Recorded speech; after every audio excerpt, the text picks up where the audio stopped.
ঈমান নিয়ে মৃত্যুবরণ করতে চাইলে ৬টি আমল কখনো ছাড়বেন না। মনে রাখতে হবে, যদি আপনি ঈমান নিয়ে জীবনের শেষ বিদায়টা যদি আপনার হতে চায়, আল্লাহ পাক রব্বুল আলামিনের কাছে আপনি হাজিরানা পেশ করবেন কিভাবে? ঈমানের হালতে। আপনি একজন ঈমানদার, আপনি একজন মুমিন, আল্লাহর কাছে আপনি মুমিন হিসাবে যেতে চান। আল্লাহর কাছে বেঈমান হিসাবে, নাফরমান হিসাবে, আল্লাহর কাছে বদকার হিসাবে যেন আপনি পেশ না করেন। এই জন্যে ঈমান নিয়ে যদি মৃত্যুবরণ করতে চান, তাহলে ৬টা আমল বলেও ছাড়বেন না আপনি। আল্লাহ তাআলার কাছে আমরা দোয়া করি, আল্লাহ এই ৬টা আমলের গুণ আমাদেরকে অর্জন করে আল্লাহর কাছে ঈমান নিয়ে, ঈমানের আলো নিয়ে যেন আল্লাহর কাছে যেন উপস্থিত হতে পারি। আল্লাহ আমাদের সবাইকে যেন কবুল করেন। ঈমানই মৃত্যু, এটা নসিব, এটা আল্লাহ পাক যদি আপনার ঈমানই মৃত্যু হয়, আপনার চাইতে সুখী, আপনার চাইতে একেবারে ভালো এই পৃথিবীতে আর কেউ হতে পারে না। বাবার এই জন্য সর্বক্ষণ আপনি যখন মুনাজাত করবেন আল্লাহর কাছে, আপনি দোয়া করবেন, আল্লাহ জানি না কি হয়, আল্লাহ জীবনের শেষ মুহূর্তে ঈমান নিয়ে যেন মৃত্যুবরণ করতে পারি, তোমার কাছে যেন হাজিরানা পেশ করতে পারি। আল্লাহ এই তৌফিক তুমি আমাদেরকে দান করিও। আমার আপনার নবীর কোনো গুনাহ নাই, হাসরের মাটি আমার আপনার নবীর কোনো হিসাবও নাই। নবী তো নবী, আল্লাহর দুস্ত, আল্লাহর হাবিব, আল্লাহর পিয়ারা নবী, যার উপরে স্বয়ং আমার আল্লাহ দুরূদ শরীফ পড়েন, যাকে ভালোবাসার জন্য আমার আল্লাহ ফেরেশতাকে নিয়ে দুরূদ শরীফ পড়েন। সেই নবীর সামনে পিছনে ডানে বামে উপরে নিচে কোনো গুনাহ নাই। সেই নবীজি বলেন যে আমি প্রত্যেক দিন নামাজের পরে আল্লাহর কাছে বলতাম, আল্লাহুম্মা হাসিবনি হিসাবান ইয়াসীরা, আল্লাহুম্মা হাসিবনি হিসাবান ইয়াসীরা। আমার নবী বলেন, আরো দোয়া করতাম, আল্লাহুম্মা ইন্না নাসআলুকাল জান্নাতা ওয়া নাউযু বিকা মিনান নার, আল্লাহুম্মা আজিরনা মিনান নার। আল্লাহর হাবিব বিশ্বনবী জনাবে মুহাম্মদুর রাসূলুল্লাহ সাল্লাল্লাহু আলাইহি ওয়াসাল্লাম, আমার আপনার দয়াল নবী ৫ ওয়াক্ত নামাজের পরে দোয়া করতেন, রব্বুল আলামিন, আল্লাহ তুমি আমার হিসাবটাকে সহজ করে দাও, আল্লাহ তুমি আমার হিসাবটাকে সহজ করে দাও। বন্ধুরে আমার, যেই নবীর কোনো গুনাহ নাই, সেই নবীজিও আল্লাহর কাছে তিনি পানাহ চেয়ে দোয়া সমাপ্ত করতেন। বন্ধুরে আমার নবীর কোনো গুনাহ নাই, তারপর আমার নবী যেইভাবে দোয়া করতেন। আর আমরা তো গুনাহ করতে ভালোবাসি, আমরা কোনো দোয়াই করতে জানি না। তো যেই কথাটা আমি বলতেছিলাম, আপনি যদি ঈমান নিয়ে মৃত্যুবরণ করতে চান, আপনি যদি ঈমানের হালতে আপনার মৃত্যু হতে চায়, তাহলে এই ৬টা আমল বলেও আপনি ছাড়বেন না।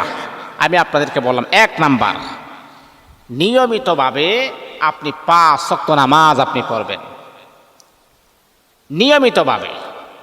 অনেক সময় আছে জোহরের নামাজ আমরা আসরের সময় পড়ি, আর আসরের নামাজ আমরা মাগরিবের সময় পড়ি।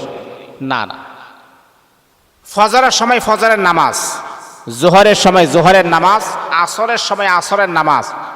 ১ ওয়াক্তের নামাজ অন্য ওয়াক্ত পড়া যাবে না কোনো উযুর ছাড়া। যদি আপনার কোনো প্রয়োজন বেশি দেখা দেয়, তাহলে অন্য ওয়াক্ত পড়লে এটার জন্য আল্লাহর কাছে আপনি ক্ষমা চাইবেন। কিন্তু অন্যথায় অলসতা করে ১ ওয়াক্তের নামাজ অন্য ওয়াক্ত পড়া নিষেধ, এটা কখনো করবেন না। যদি আপনি করেন, আপনি গুনাহগার হয়ে যাবেন। এই আল্লাহ পাক রব্বুল আলামিনের বাংলা বাংলা শোনো, জীবনের শেষ মুহূর্তে যদি আপনি ঈমান নিয়ে যদি মৃত্যুবরণ করাইতে চান, আল্লাহ পাক রব্বুল আলামিনের কাছে মুমিন হিসাবে যদি আপনি হাজিরানা পেশ করেন, তাহলে আপনাকে ৬টা আমল করতে হবে। ১ নাম্বার হলো ৫ ওয়াক্ত নামাজ আপনি পড়বেন। বন্ধুরা আমার, আপনি জানেন ৫ ওয়াক্ত নামাজ যদি পড়েন, আল্লাহ পাক রব্বুল আলামিনের হাবিব বিশ্বনবী মুহাম্মদুর রাসূলুল্লাহ বলেছেন, জীবনের শেষ মুহূর্তে আল্লাহ পাক রব্বুল আলামিন আপনাকে এত সুন্দর চমৎকার একটা মৃত্যু দিবেন, এই মৃত্যুটা, এই সিগন্যালটাই প্রমাণ করে আমার আল্লাহ আপনাকে জান্নাতি মৃত্যু নসিব করে দিবেন। নামাজ পড়লে দুনিয়াতে অনেক ফায়দা হয়ে যায়। আমার আল্লাহ বলেন, ওয়া আমুর আহলাকা বিস-সালাতি ওয়াসতাবির আলাইহা লা নাসআলুকা রিজকা নাহনু নারযুকুকা ওয়াল আকিবাতু লিত-তাকওয়া। নামাজ পড়লে ওয়া আমুর আহলাকা বিস-সালাত, আপনি যদি নামাজ পড়েন, আল্লাহ বলেছেন হে নবী তাদেরকে বলুন নামাজ পড়ার জন্যে, নামাজ পড়ার জন্য, ওয়াসতাবির আলাইহা, ধৈর্য ধারণ করার জন্যে, এবং একাগ্রতার সাথে নামাজ পড়ার জন্যে, অ্যাক্টিভের সাথে নামাজ পড়ার জন্যে। নবী যে জানেন নামাজ পড়লে কি হয়, লা নাসআলুকা রিজকা, আমি আমার বান্দার কাছে রিজিক চাই না। এই যে দেখেন আমরা যে কুরবানি দেই, এত বড় গরুটা আমরা কুরবানি দেই, আল্লাহ কি বলছেন যে তোমরা আমাকে গরুর গোশত দাও? বলছে? আল্লাহ বলে না, আমি চাই না। আল্লাহ বলে বান্দা লা নাসআলুকা রিজকা, আমি তোমার কাছে রিজিক চাই না, অতএব নাহনু নারযুকুকা, আমি আল্লাহ তোমাদেরকে রিজিক দেই। আল্লাহু আকবার, আল্লাহু আকবার। আমি আল্লাহ তোমাদেরকে রিজিক দেই, আমি রিজিক চাই না, আমি আল্লাহ তোমাদেরকে রিজিক দেই। তাহলে বোঝা গেল নামাজ পড়লে আল্লাহ রিজিকের প্রশস্ততা আমার আল্লাহ বিস্তার করে দেন, রিজিক বাড়াইয়া দেন নামাজ পড়লে। এটার একটা প্রমাণ আমরা পেয়েছি। তাহলে বন্ধুরা আমার শোনো, দুনিয়াতে রিজিক অন্বেষণ করার জন্য কত হয়রানি, কত পেরেশানি আপনি করেন, মাথার গাম পায়ে ফেলে অক্লান্ত পরিশ্রম আপনি করেন একটু রিজিকের জন্য। কিন্তু বাবারে আপনি জানেননি, যখনই আপনি নামাজ পড়বেন, নামাজের মাধ্যমে আল্লাহ পাক রব্বুল আলামিন আপনার রিজিকের দরওয়াজা আমার আল্লাহ প্রশস্ত করে দিবেন, রিজিকটাকে আমার আল্লাহ বৃদ্ধি করে দিবেন। বন্ধুরে আমার, তাহলে অবশ্যই অবশ্যই আপনি 5 ওয়াক্ত নামাজ পড়বেন। ওই নামাজটা পড়লে কি লাভ হবে, কি ফায়দা হবে আপনি জানেননি। ঈমান নিয়ে মালিকের সামনে আপনি হাজরানা পেশ করতে পারেন, এমনকি ঈমান নিয়ে আপনার মৃত্যু হলে আমার আল্লাহ আপনাকে জান্নাতের ঠিকানা করে দিবেন। তাহলে 1 নম্বর হলো নামাজ পড়লে ঈমানের হালতে আপনার মৃত্যু হবে, এর মাঝে সন্দেহ নাই। নামাজ অশালীন কাজ থেকে মানুষকে বিরত রাখে, আর এই নামাজটা এতটাই দামি, ইবাদতের ভিতরে সবচাইতে দামি ইবাদত হলো নামাজ। এর চাইতে দামি ইবাদত আর নাই। আপনি নামাজ আপনি পড়বেন, কারণ কিয়ামতের মাঠে সর্বপ্রথম আমার আপনার কাছ থেকে আল্লাহ পাক রব্বুল আলামিন যে হিসাবটা নেবেন সেটা হলো নামাজ। قال النبي صلى الله عليه وسلم أول ما يحاسب به العبد يوم القيامة الصلاة। কিয়ামতের ময়দানে আল্লাহ পাক রব্বুল আলামিন সর্বপ্রথম আমার আপনার কাছ থেকে যে হিসাবটা নেবেন সেটা হলো নামাজ। বন্ধুরে আমার, আপনার নামাজের হিসাব যদি সহজ হয়ে যায় তাহলে অন্য হিসাবও সহজ হয়ে যাবে, আর নামাজের হিসাব যদি আপনার জন্য কঠিন হয়ে যায় অন্য হিসাব আপনার জন্য আরো বেশি জটিল এবং কঠিন হয়ে যাবে। তাহলে প্রথমে আপনাকে 5 ওয়াক্ত নামাজ আপনি পড়বেন, এটা হলো 1। ঈমান নিয়ে মৃত্যুবরণ করতে চাইলে 6টা আমল কখনো ছাড়বেন না। এই 6টা আমলের ভিতরে প্রথম নাম্বার আমল হলো নামাজ। নিয়মিতভাবে আপনি নামাজ পড়বেন। মা বোনেরা, ঘরের ভিতরে নামাজ পড়বেন, যখন আজান শুনবেন আর দেরি করবেন না, উযু করে নামাজের মুসল্লায় দাঁড়িয়ে যাবেন। এটা হলো 1। 2 নাম্বার হলো লা ইলাহা ইল্লাল্লাহু মুহাম্মাদুর রাসূলুল্লাহ সাল্লাল্লাহু আলাইহি ওয়াসাল্লামের প্রতি দৃঢ় বিশ্বাস ও মৃত্যুর সময় তা বলতে যেন পারেন, দৃঢ় বিশ্বাস রাখবেন। লা ইলাহা ইল্লাল্লাহ মুহাম্মাদুর রাসূলুল্লাহ, আল্লাহ ছাড়া কোনো মাবুদ নাই, আর আল্লাহর পিয়ারা নবী প্রেরিত রাসূল হচ্ছে মুহাম্মাদুর রাসূলুল্লাহ সাল্লাল্লাহু আলাইহি ওয়াসাল্লাম। এই দৃঢ় বিশ্বাস, এই ইয়াকিনটা আপনাকে রাখতে হবে।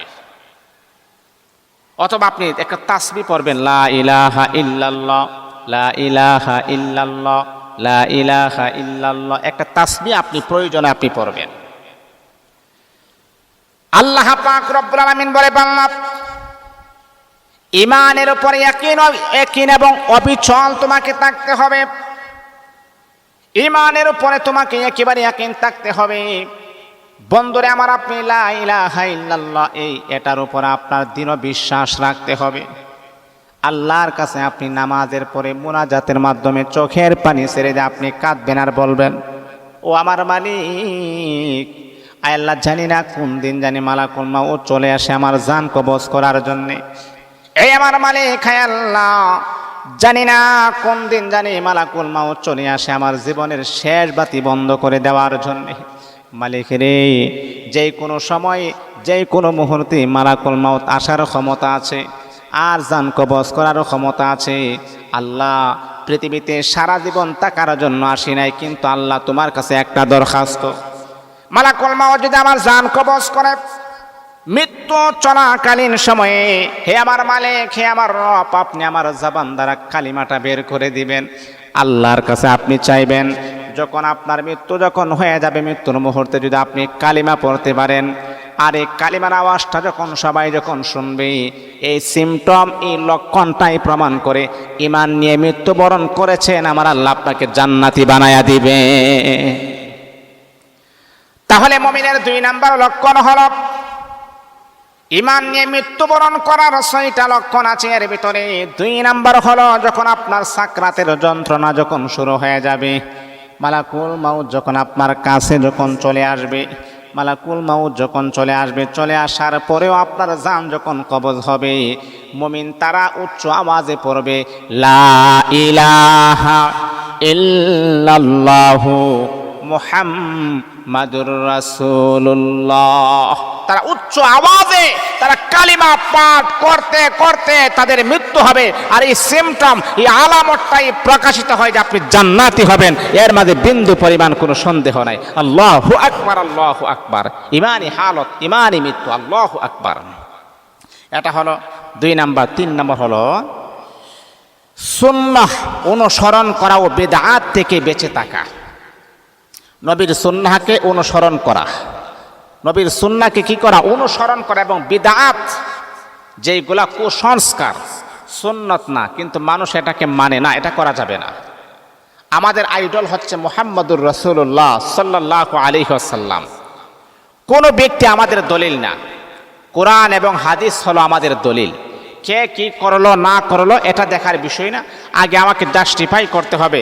যেহেতু আমি মুসলমান, আমাকে প্রসেসিং করতে হবে, আমাকে জাস্টিফাই করতে হবে, আমাকে গবেষণা করতে হবে, আমাকে রিসার্চ করতে হবে যে এটা কোরআনে আছে কিনা, হাদিসে আছে কিনা। এটা হলো আমাদের দলিল। আর একজন মুমিন সুন্নাহের একেবারে পাবন্দি হবে, একেবারে অনুসরণ অনুকরণ হবে। সে দাড়ি রাখবে, সে মুছগুলা ছোট করে রাখবে, সে টুপি পরবে, সে পাঞ্জাবি পরবে, সুন্নতি পোশাক পরবে, এবং সুন্নতের প্রতি তার একটা ডিমান্ড থাকবে, সুন্নতের প্রতি তার একটা আকর্ষণ থাকবে। সে কি করবে? টাকনুর নিচে লুঙ্গি, পায়জামা, প্যান্ট এইগুলা ব্যবহার করবে না, কারণ সে জানে আমার রাসূল নিষেধ করেছেন, এই কাজ আমি কখনো করতে পারি না। এই আমার যুবক ভাইয়েরা, দিলের কান লাগায় কথাগুলো শুনেন রে বাবা। সুন্নতের প্রতি আপনার ভালোবাসা থাকতে হবে, সুন্নতের প্রতি আপনার অনুসরণ থাকতে হবে, সুন্নতের প্রতি আপনার অনুকরণ থাকতে হবে। বেদাতি কাজকে একেবারে আপনাকে পরিষ্কার করতে হবে। এমন কাজ করব না যেই কাজগুলো বেদাত হবে, যেই কাজগুলো ইসলামের সৌন্দর্যকে নষ্ট করে দিবে, এই কাজ আপনি কখনো করবেন না। বেদাতি কাজ কখনো আপনি প্রচলন করবেন না, বেদাতি কাজ আপনি কখনো চালাইবেন না। বন্ধুরে আমার, আপনি জানেননি আমার রাসূল বলেছেন শেষ জামানাতে এমন একটা জামানা চলে আসবে, আমার একটা সুন্নতকে যদি কেউ আঁকড়িয়ে ধরতে পারে, হে আমি নবীজি হাসরের মাঠে তার পাশে দাঁড়াইয়া তাকে সুপারিশ করে জান্নাতি বলে ঘোষণা করব। আজকে আমাদের সুন্নত নিয়েও টিটকারি মস্কারি করা হয়। একটা যুবক, ইয়াং যুবক দাড়ি রাখে, বলে এই তোর কি দাড়ি রাখার বয়স হয়েছে? আরে কি, আরে তুই কই দিনের ছেলে, তুই দাড়ি রাখার সময় হয়েছে। এই ফুংডার ঘরে ফুংডা, ওর দাড়ি রাখার সময় হয় না, তোমার কি সময় হয়েছে? দাড়ি রাখার কি কোনো বয়স লাগে? এই বেয়াদব, দাড়ি রাখার কি কোনো বয়স লাগে? দাড়ি রাখার তো কোনো বয়স লাগে না। যে কেউ দাড়ি রাখতে পারে, এতে করে আপনি আজীব হওয়ার কি আছে? একটা যুবক সে আল্লাহর রাসূলকে মহাব্বত করে দাড়ি রেখেছে, আর আপনি এমনভাবে প্রসেসিং করেছেন, এমনভাবে তার সাথে কথা বলেছেন, মনে হয় যে সে মারাত্মক লেভেলের একটা কবিরা গুনাহ করতেছে। না, এটা কোনো মুসলমানের বাচ্চা করতে পারে না। বাবারে, এই মুহূর্তে যদি আপনি মারা যান, আপনার কবরের সাথে কেউ হবে না, তাহলে আপনি কেন দাড়ি রাখবেন না? নবীর সুন্নাহকে ধরেন, নবীর সুন্নাহকে আঁকড়িয়ে ধরেন। তাহলে ঈমান নিয়ে মৃত্যুবরণ করতে চাইলে সইটা আমল কখনো ছাড়বেন না। এর ভিতরে 3 নাম্বার হচ্ছে সুন্নাহের প্রতি একেবারে অনুকরণ করতে হবে, বেদাতিকে বরবাদ করতে। ঈমান নিয়ে মৃত্যুবরণ করতে চাইলে সইটা আমল কখনো ছাড়বেন না। এর ভিতরে 4 নাম্বার হলো হালাল রিজিক উপার্জন ও হারাম বর্জন করা। এটা খুবই সেনসিটিভ একটা বিষয়। রিজিক যদি হালাল না হয়, হারাম হয়, ইমামে আজম আবু হানিফা রহিমাহুল্লাহ তাআলা নাব্বালাল্লাহু মারকাদাহু ওয়া জাআলাল জান্নাতা মাসওয়াহু, আল্লাহ তাআলা তাকে সর্বোচ্চ জান্নাতের মালিক বানান। ইমামে আজম বলেন, মানুষ যখন হারাম উপার্জন করে, হারাম খাবার খায়, হালাল রিজিক যখন খায় না, হারাম খাবার যখন খায়, এই হারাম খাবার খাওয়ার পরে আপনি যদি দোয়া করেন, এই দোয়াটাও কবুল হয় না। আরে বাবা, আপনার নামাজ অতি কবুল হয় না। অনেকে আমাদেরকে বলেন যে হুজুর, আপনার প্রত্যেকটা আমল তো করে কিন্তু কোনো রেজাল্ট তো পাচ্ছি না। বাবা রে, আমলের কোনো দোষ নাই, দোষ হলো আপনার। কেন কবুল হচ্ছে না? এর অনেকগুলা কারণ আছে। এই কারণগুলো অবশ্যই আপনাকে দূর করতে হবে। আপনার ইনকাম সোর্সটা হালাল নাকি হারাম এটা দেখতে হবে। আর দোয়া কবুল না হওয়ার পিছনে আরও অনেক কারণ আছে। একটা হলো আল্লাহ পাক যদি আপনার মঙ্গল চান, আল্লাহ পাক যদি আপনার সফলতা চান, তাহলে এই দোয়াটা আপনার জন্য কল্যাণকর হবে না। আল্লাহ এটাকে রিজার্ভ করে রেখে দিয়েছেন। আমার আল্লাহ আপনাকে সময় মতো সেই জিনিসটা আমার আল্লাহ দিবেন। মনে করেন আপনি দোয়া বলতেছেন, আল্লাহ ওই মেয়েটাকে আমি বড় মহাব্বত করি, ভালোবাসি, মেয়েটার আমি চাই, আল্লাহ তাকে আমি বিবাহ করব, তাকে আমি আমার জীবন সাথী বানাবো, আল্লাহ এই মেয়েটাকে আমার লাগবে। কিন্তু আমার আল্লাহও দেখেনি মেয়েটা তোমার জন্য পারফেক্ট হবে না। এই মেয়েটা যদি তোমার জীবনে আসে, তোমার সংসারটা ধ্বংস হয়ে যাবে, তোমার কপালে কোনো শান্তি হবে না, তোমার কপালে দুঃখ, দুর্দশা, কষ্ট, টেনশন, ডিপ্রেশন, হয়রানি, পেরেশানি লেগেই থাকবে। আল্লাহ পাক রব্বুল আলামিন যদি আপনার কল্যাণ চান, কিন্তু আপনি তো দোয়া করতেছেন, কিন্তু আপনি বলেন হুজুর দোয়া তো কবুল হচ্ছে না। বন্ধুরে আমার আল্লাহ আপনার কল্যাণ চান বিদায় আমার আল্লাহ সেই জিনিসটা আপনাকে দিবেন না। এর চাইতেও সুন্দর যেটা পেলে আপনি শান্তি হবেন, সেই জিনিসটা আমার আল্লাহ দেরিতে হইল আপনাকে দান করবেন। আল্লাহ যদি আপনার কল্যাণ চান, তাহলে আপনার অকল্যাণ হোক এইরকম কিছু জিনিস আমার আল্লাহ আপনাকে দিবেন না। আর এটার কারণে আপনি বলেন হুজুর দোয়া তো কবুল হচ্ছে না, এটা করা যাবে না। দোয়া কবুল হয়, কিছু দোয়া দুনিয়াতে, কিছু দোয়া আখেরাতে। মুমিনের সব দোয়া দুনিয়াতে আমার আল্লাহ দেন না, আখেরাতে রেখে দেন, রিজার্ভ করে রেখে দেন। আমার বান্দা যেন আখেরাতে যেন কোনো টেকাই যেন না পড়ে যায়, কোনো বিপদে যেন না পড়ে যায়, সেই জন্য আখেরাতের জন্য আমার আল্লাহ রেখে দেন। তাহলে 4 নাম্বার হচ্ছে ঈমান নিয়ে মৃত্যুবরণ করতে চাইলে সইটা আমল কখনো ছাড়বেন না। এর ভিতরে 4 নাম্বার হচ্ছে হালাল রিজিক উপার্জন এবং হারামকে বর্জন করতে হবে।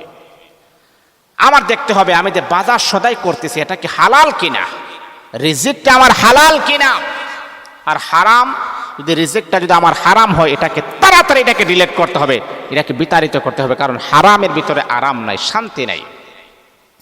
হালাল রিজিক, হালাল ইনকাম সোর্স হতে হবে, তা না হলে বাবা বিপদ আছে। তাহলে এটা হলো 4 নাম্বার। 5 নাম্বার হলো নিয়মিত তওবা ও ইস্তেগফার করা। নিয়মিতভাবে আপনি তওবা করবেন। তওবাকারীকে আল্লাহ পছন্দ করেন, আল্লাহ ভালোবাসেন।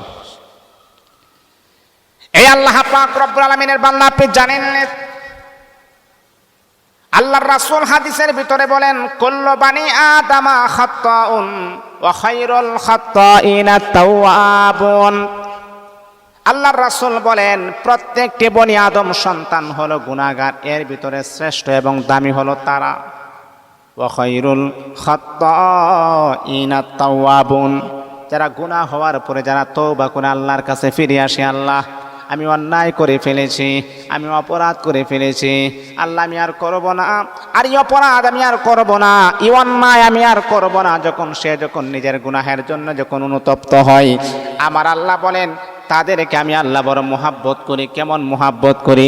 আল্লাহ কোরআনে বলেন, ইন্নাল্লাহা ইউহিব্বুত তাওয়াবিন, তওবাকারীকে আমি আল্লাহ ভালোবাসি। যেই কোনো দোয়া করবে সেই দোয়াটা আমি আল্লাহ কবুল করে নিব। তাহলে বন্ধুরে আমার, নিয়মিতভাবে আপনি তওবা পড়বেন, নিয়মিতভাবে আমি ইস্তেগফার আপনি পড়বেন। ছোট্ট ইস্তেগফার আপনি পড়তে পারেন, তাসবিহ বানিয়ে আপনি পড়তে পারেন, আস্তাগফিরুল্লাহ আস্তাগফিরুল্লাহ আস্তাগফিরুল্লাহ। আর একটু বাড়ায় যদি আপনি পড়েন তাহলে পড়বেন আস্তাগফিরুল্লাহ ওয়া আতুবু ইলাইহি, আস্তাগফিরুল্লাহ ওয়া আতুবু ইলাইহি। আর একটু যদি বাড়ায় পড়েন আস্তাগফিরুল্লাহ ইন্নাল্লাহা গফুরুর রহিম। বন্ধুরে আমার, যদি আরেকটু লম্বা করে পড়তে চান, আস্তাগফিরুল্লাহ রাব্বি মিন কুল্লি যামবি ওয়া আতুবু ইলাইহি লা হাওলা ওয়ালা কুওয়াতা ইল্লা বিল্লাহিল আলিয়্যিল আযীম। এই ইস্তেগফারটা আপনি পড়বেন। এ আল্লাহ পাক রব্বুল আলামিনের বান্দা, আপনি জানেননি ইস্তেগফারের ভিতরে সর্বশ্রেষ্ঠ এবং দামি ইস্তেগফার হলো সাইয়্যিদুল ইস্তেগফার। এটা এতটাই পাওয়ারফুল, এতটাই শক্তি।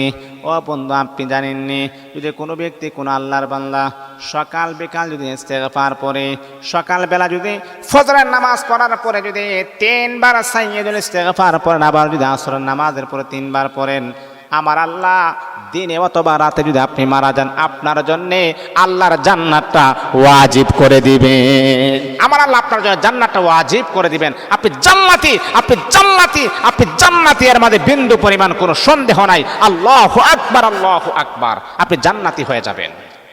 তাহলে বাবা, সাইয়্যিদুল ইস্তেগফার, সকল ইস্তেগফারের সেরা ইস্তেগফার সাইয়্যিদুল ইস্তেগফার। সকালে পড়বেন 3 বার, আবার আসরের নামাজের পরে 3 বার। তাহলে নিয়মিত তওবা করবেন। যদি আপনি ঈমানে মৃত্যুবরণ করতে চাইলে 6টি আমল কখনো ছাড়বেন না। এর ভিতরে 5 নাম্বার হচ্ছে নিয়মিত তওবা এবং ইস্তেগফার আপনি করবেন নিয়মিতভাবে। আজকে পড়লাম আর পড়লাম না, না। আরে বাবা, গুনাহ হোক আর না হোক আপনি তওবা পড়বেন। তওবা মানে, আল্লাহ তুমি যদি আমার মাফ না করো কে করবে? যেমন আদম আলাইহিস সালাতু ওয়াস সালাম আল্লাহর কাছে দোয়া করেছিলেন, রব্বানা যালামনা আনফুসানা ওয়া ইল্লাম তাগফির লানা ওয়া তারহামনা লানাকুনান্না মিনাল খাসিরিন। রব্বানা যালামনা, রব্বুল আলামিন আমি জুলুম করেছি, আনফুসানা আয় আল্লাহ নিজের নফসের উপরে জুলুম করেছি, ওয়া ইল্লাম তাগফির লানা, তুমি যদি আমাকে ক্ষমা না করো, ওয়া তারহামনা, তুমি যদি আমাকে রহমত না করো, লানাকুনান্না মিনাল খাসিরিন, আল্লাহ আমি ক্ষতিগ্রস্তদের অন্তর্ভুক্ত হয়ে যাব। আল্লাহ আমি তোমার রহমত চাই, আল্লাহ আমি তোমার বরকত চাই। তুমি যদি আমাকে জালিম বানায়া দাও, আয় আল্লাহ আমার কোনো করার নাই, রব্বুল আলামিন আমি তো জুলুম করেছি, অন্যায় করেছি, অপরাধ করেছি, তুমি আমাকে মাফ করে দাও। এই যে আপনি নিজের নিজে ছোট হওয়া, ইমানই হলো আল্লাহর কাছে আমি বিনয়ী হয়ে গেলাম, তওবা করে ফেললাম। আর এই দৃশ্যটাই আমার মালিক, আমার আল্লাহ বড় পছন্দ করে। নবী তওবা করেছেন, তারা নিষ্পাপ ছিলেন, তারা মাসুম ছিলেন, তাদের কোনো গুনাহ ছিল না, তারাও আল্লাহর কাছে তওবা করেছিলেন। আর আপনি তওবা করতে পারবেন না কেন? তাহলে যদি ঈমান নিয়ে মৃত্যুবরণ করতে চাইলে আমার 5 নম্বর আমল হলো নিয়মিত ইস্তেগফার এবং তওবা করবেন। ইস্তেগফার পড়বেন, সদা সর্বদা আপনি পড়বেন। ইস্তেগফার অনেক ফজিলত আছে। ইস্তেগফার পড়লে রাসূল বলেছেন সর্বনিম্নে 70টা উপকার আপনার হবে। 70টা উপকার। কয়টা উপকার? 70টার উপকার আপনার হবে সর্বনিম্নে। এক হলো আল্লাহ আপনাকে ইস্তেগফার বেশি বেশি পড়লে মুস্তাজাবুদ দাওয়া বানায় দিবে।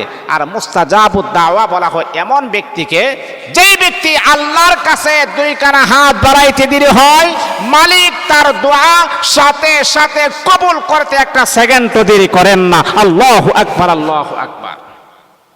তাকে বলা হয় মুস্তাজাবুদ দাওয়া। ইস্তেগফার যদি আপনি বেশি বেশি পড়েন, আল্লাহ আপনার ঘরের ক্রাইসিস, সমস্যা, অভাব, অনটন এগুলো দূর করে দিবেন। স্বামী স্ত্রীর মাঝে মিল, মোহাব্বত, আন্ডারস্ট্যান্ড গভীর করে দিবেন। একে অপরের প্রতি ভালোবাসা বাড়ায় দিবেন। সম্পদশালী করবেন, রিজিকের দরওয়াজা প্রশস্ত করে দিবেন। তাই যাই হোক, ঈমান নিয়ে মৃত্যুবরণ করতে পারবেন। এটা হলো ইম্পর্টেন্ট বিষয়। যে বিষয়টা নিয়ে আমরা আলোচনা করতেছি সেটা হলো ইস্তেগফার বেশি বেশি পড়লে, তওবা বেশি বেশি করলে ঈমান নিয়ে মৃত্যুবরণ করতে পারবেন। পরিষ্কার পরিচ্ছন্ন হয়ে আপনার মৃত্যু হবে, আল্লাহ আপনাকে জান্নাতি বানিয়ে দিবেন। সর্বশেষ 6 নম্বর হচ্ছে পরিবারকে দ্বীনি পথে চালিত করা। আপনার পরিবার আছে না, এই পরিবারকে আপনি দ্বীনি পথে পরিচালিত করবেন, দ্বীনি পথে তাদেরকে নিয়ে আসবেন। নিজে নামাজ পড়লেন কিন্তু আপনার পরিবারে নামাজ পড়লো না, না, এটা হবে না। হ্যাঁ, নিজে নামাজ পড়লেন, আপনার সন্তান নামাজ পড়ে না, আপনার মেয়েটা পর্দা করে না, আপনার স্ত্রী পর্দা করে না, বাবারে এই নামাজের দ্বারা তো আপনি জান্নাতে যেতে পারবেন না। আমার আল্লাহ কোরআনে বলেছেন, ইয়া আইয়ুহাল্লাযীনা আমানু কু আনফুসাকুম ওয়া আহলিকুম নারা। হে নবী, আপনি তাদেরকে বলে দেন, ঈমানদারদেরকে আপনি বলে দেন, কু আনফুসাকুম, আগে জাহান্নামের আগুন থেকে নিজে বাঁচত, ওয়া আহলিকুম, এবং তার পরিবার পরিজনকে যেন জাহান্নামের আগুন থেকে বাঁচায়। তা না হলে নিজে নামাজ পড়লাম, মেয়েটা পর্দা করে না, মেয়েটা নামাজ পড়ে না, স্ত্রী নামাজ পড়ে না, স্ত্রী পর্দা করে না, সন্তান নামাজ পড়ে না, সন্তান পর্দা করে না, আপনি কখনো জান্নাতের মেহমান হতে পারবেন না। নিজে নামাজ পড়ে এই নামাজের দ্বারা তো জান্নাতে যেতে পারবেন না। তাহলে আর মানে হলে কি দাঁড়ায়? আমাকে নিজে আমল করতে হবে এবং পরিবার পরিজনকে আমলের প্রতি উৎসাহিত করতে হবে। নিজে আপনি মসজিদে নামাজ পড়লেন কিন্তু আপনার স্ত্রী নামাজ পড়লেন, এর জন্য আপনি তাকে পানিশমেন্ট দিবেন, তাকে আপনি কড়া শাস্তি দিবেন, আর বলবেন যদি আমার সংসার যদি করতে চাও অবশ্যই নামাজ পড়তে হবে। সন্তানকে যদি আপনি কঠিনভাবে যদি আপনি তাকে শাস্তি প্রয়োগ করেন, মেয়েটাকে যদি বলেন এই আমার মা শোনো শোনো শোনো, যদি পর্দা না করো তাহলে কিন্তু খবর আছে, এর প্রথম থেকে যদি আপনি তাদেরকে টাইট দেন, আল্লাহর কসম আল্লাহর কসম আল্লাহর কসম, ছেলে মেয়েরা চিন্তা করবে, হারে নামাজ না পড়লে আব্বা বড় কষ্ট পায়, নামাজ না পড়লে আমার স্বামী বড় কষ্ট পায়। এইভাবে দেখবেন আস্তে আস্তে করে আপনার গোটা পরিবারটা দিনের পথে চলে আসবে। আর দিনের পথে পরিচালিত করাই মানে হলো আল্লাহ পাক রব্বুল আলামিন ঈমান নিয়ে আপনাকে মৃত্যুর অবস্থান তৈয়ার করে দিবে। নিজে নামাজ পড়বেন, পরিবারকে বলবেন নামাজ পড়ার জন্যে, নিজে নামাজ পড়বেন, সন্তানকে বলবেন নামাজ পড়ার জন্যে, নিজে কোরআন তেলাওয়াত করবেন, ঘরের ভিতরে কোরআন তেলাওয়াতের প্রচলন আপনি গটিয়ে ফেলবেন। তাহলে দেখবেন বাবারে টাকা পয়সা কম থাকতে পারে কিন্তু শান্তির অভাব হবে না মাশাআল্লাহ দিলে। আমি আল্লাহর নামে চ্যালেঞ্জ করে বলি, কসম করে আমি বলি, যেই ঘরের ভিতরে বাবা সন্তান ছেলে মেয়ে কোরআন তেলাওয়াত করা হয়, এই ঘরের ভিতরে কখনো অশান্তি হতে পারে না, শুধু শান্তি আর শান্তি। আমাদের সবচাইতে বড় সমস্যা কি জানেন? আমরা মনে করি যে আসলে টাকা পয়সা হইলে মনে হয় শান্তি, এটা আমাদের ধারণা, এটা আমরা মনে করি। বাবারে আপনি তাহলে জানেন আপনি বোকার সাগরে বসবাস করতেছেন। টাকা পয়সার ভিতরে শান্তি নেই, কিন্তু হ্যাঁ টাকা পয়সা প্রয়োজন আছে, কারণ আল্লাহ বলেছেন শান্তি দেওয়ার মালিক হচ্ছে আমি আল্লাহ। অনেকের টাকা আছে কিন্তু কোনো উপকারে আসে না। মনে করেন আপনার শরীরে এমন একটা রোগ বাসা বেঁধেছে, আপনি এখন আইসিইউতে আছেন, আপনি এখন লাইফ সাপোর্টে আছেন। যদি বলা হয় ডাক্তারকে, ডাক্তার ওই লোকটাকে পেশেন্টটাকে বাঁচাতে হবে, তার ওজন পরিমাণ টাকা দেওয়া হবে, ডাক্তার বলবে ওজন পরিমাণ টাকা না, দুনিয়াটা দিলেও যদি তার হায়াত নাকে বাঁচানোর ক্ষমতা আমার নাই, এটা আল্লাহর হাতে, মনে রাখতে হবে। তাহলে এই টাকা আপনার কোনো উপকারে আসলো না। অনেক তাগড়া যুবক শেষ, তার বাতি বন্ধ হয়ে যায়, নিভে যায়। কারণটা কি? কারণ মৃত্যুর কোনো ওয়ারেন্টি নাই, গ্যারান্টি নাই, যখন যেই মুহূর্তে মালাকুল মউত আপনার কাছে চলে আসতে পারে। আল্লাহ কোরআনে কথাই বলেছেন, লাইন আখরতানি ইলা আজালিন করিব, লাইন আখরতানি ইলা আজালিন করিব, আজাল নির্দিষ্ট সময়, ইলা আজালিন করিব মালাকুল মউত আপনার কাছে আমার কাছে চলে আসবে। 1 সেকেন্ড আগেও হবে না, 1 সেকেন্ড পরেও হবে না, একেবারে নির্দিষ্ট সময় মালাকুল মউত আপনার কাছে আমার কাছে চলে আসবে রে বাবা। বদকার নাফরমানের কাছে যখন মালাকুল মউত যখন আসবে তখন বলবে ফাসাদদাকা, হে মালাকুল মউত আমাকে ছেড়ে দাও। মালাকুল মউত বলে ছাড়লে কি হবে? 2টা কাজ করুন, এক না আমার যত সম্পদ আছে সব আল্লাহর রাস্তায় দান করব, আর একটা হলো ওয়া আকুম মিনাস সলিহিন, আমি খারাপ লোকদেরকে আর বন্ধু বানাইতাম না, সলিহিন নেককার লোকদেরকে আমি বন্ধু বানাবো। আচ্ছা বলেন তো, মালাকুল মাউতকে আমাদের দেশের কোনো প্রশাসনের মতন যে ঘুষ টুস খাই, প্রশাসনের বাইরে রাগ করবে না, সব প্রশাসনকে আমি বলি না, কারণ আমাদের দেশের পুলিশেরা দেশটাকে এতটাই খারাপ করেছেন যার কারণে পুলিশ দেখলে আমরা মনে করি ঘুষখোর। আপনি জানেন না তাহলে পুলিশের ভিতরে ধার্মিকতা আছে, পুলিশের ভিতরে আল্লাহওয়ালা আছে, পুলিশের ভিতরে বুজুর্গ আছে, কিন্তু অধিকাংশ মানুষ এটা কেন দেখে? বাস্তবতা প্রকাশ্যে অনেকে যখন হাইজ্যাক করে, অনেকে যখন ঘুষ নেই, এটা যখন আমাদের নজরে পড়ে তখন আমরা অধিকাংশের এরকম খারাপ মনে করি না, অধিকাংশ খারাপ মনে করতে পারবেন না। তা আসলে মালাকুল মাউত তার ঘুষ টুস খাই না বলবেন না আমি ঘুষ খাই না, আপনাকে ছাড় দেওয়া হবে না, অবকাশ দেওয়া হবে না। 60 বছর 70 বছর হায়াত দিয়েছি, একটা কাজও করে না, এখন আসছে আমাকে ঘুষ দেওয়ার জন্য। তাহলে ঈমান নিয়ে মৃত্যুবরণ করতে চাইলে 6টা আমল কখনো ছাড়বেন না। 1 নাম্বার হলো নিয়মিত নামাজ পড়বেন, এটা হলো 1। 2 নাম্বার হলো লা ইলাহা ইল্লাল্লাহর প্রতি দৃঢ় বিশ্বাস রাখতে হবে। 3 নাম্বার হচ্ছে সুন্নতের অনুকরণ করতে হবে। 4 নাম্বার হচ্ছে হালাল রিজিক উপার্জন, হারাম বর্জন করতে হবে। 5 নাম্বার নিয়মিত তওবা ইস্তেগফার। 6 নাম্বার হচ্ছে পরিবারকে দ্বীনের প্রতি আনতে হবে। এই 6টা আমল আমাদের সকলকে করে আল্লাহর জান্নাতের মেহমান হাসিল করার জন্য তৌফিক দান করুন।